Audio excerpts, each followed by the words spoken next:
Será mejor que te vayas 10 minutos al baño. ¿Te crees que me vas a dar órdenes también? Te tomas el café y te largas.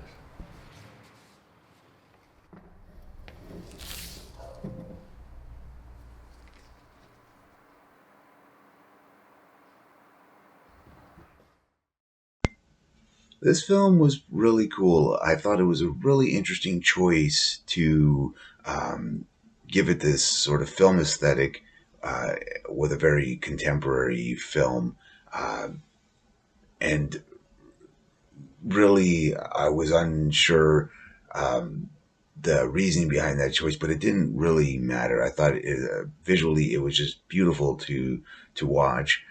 Just great amount of grain, and you get some good flares in there at some point when they're outside of the car.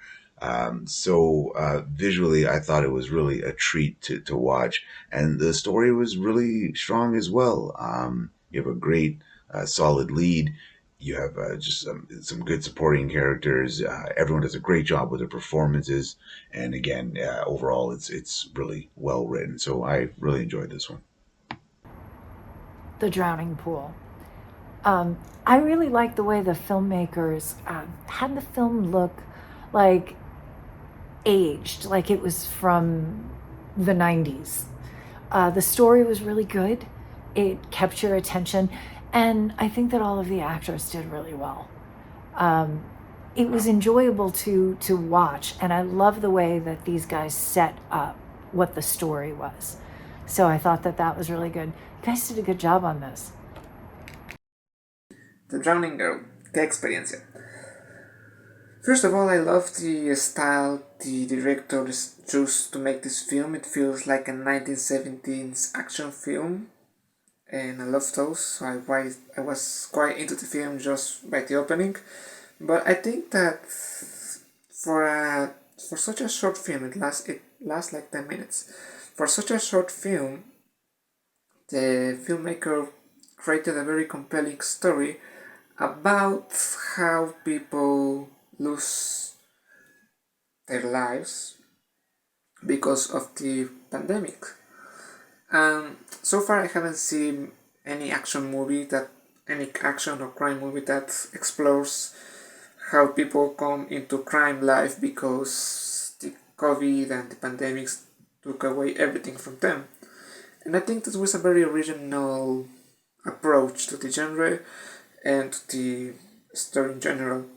It was pretty cool to have a female protagonist too because she was very fierce. First, I thought she would be the mother, but it turned out to be the aunt, and it was a very fun twist. And I think that the greatest twist of this film is that she employs them at the end because she feels some empathy towards them, I think. That was a very original idea. It was very fun. It made me crack a couple of laughs. And it was a very enjoyable experience.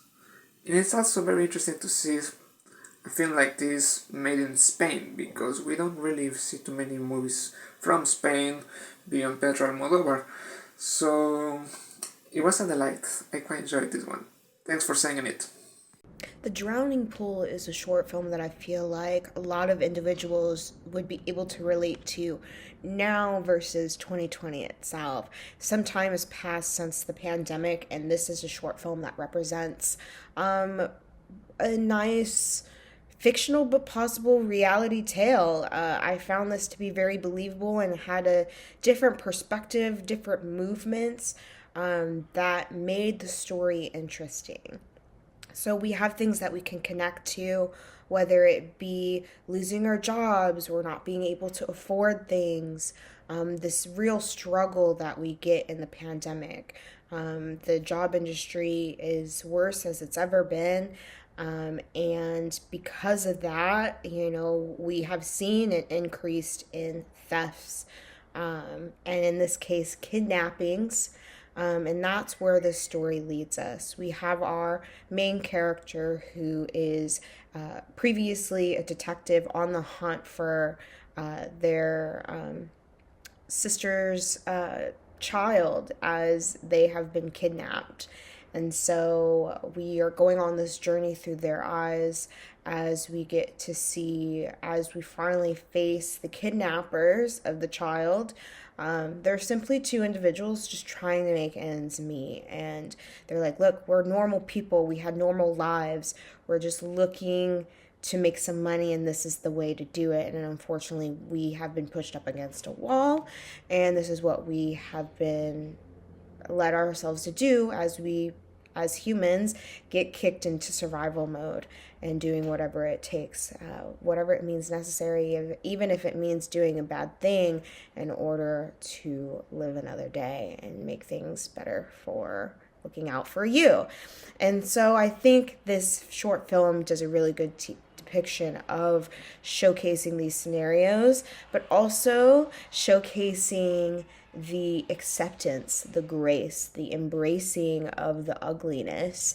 I think this character and what she represents is that, she could have taken them out and put matters into her own hands, brought them to jail. There are a lot of different ways that this film could have ended, and just sort of giving them the means to be able to do what they need, kind of getting the ask of what they wanted, achieved, in addition to her, reuniting her family as well. I think just goes to show how thoughtful this film is once you see the credits roll.